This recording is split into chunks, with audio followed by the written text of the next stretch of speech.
Difficile pour plusieurs de se mettre à l'évidence, mais la réalité est là, il faut s'y faire. L'ancien Premier ministre Emmanuel Franquiso Zengondé n'est plus.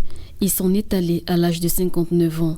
Aussitôt la nouvelle tombée, la toile s'est enflammée avec de nombreux messages postés par certains leaders politiques. Des messages au travers desquels pouvait se lire « Tristesse, désolation » pour cette disparition jugée précoce par certaines personnalités politiques. La classe politique nationale perd là quelqu'un de très courageux, je dis, et à mon sens, il avait encore beaucoup à apporter à ce pays. 59 ans, voyez-vous, j'ai envie de dire que sur le plan politique, nous sommes là encore à la fleur de l'âge. Sur le plan politique, nous sommes là encore à la fleur de l'âge. Le souvenir que nous gardons de cet homme, c'est déjà de retenir le principe d'un homme affable, d'un homme prompt, et de cet homme politique qui a toujours été aux côtés du CLR.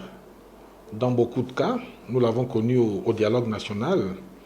Le porte-parole que je suis en face de vous, porte-parole du CLR, était porte-parole de la commission numéro 1, commission à laquelle faisait partie le Premier ministre. Donc je l'ai connu à cette occasion-là.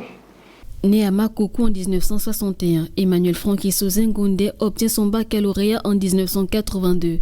En 1986, il obtient sa maîtrise en droit, puis en 1988, il est recruté conseiller des affaires étrangères dans ce ministère. En 2000, il est nommé ambassadeur extraordinaire et plénipotentiaire de la République gabonaise près la Corée du Sud.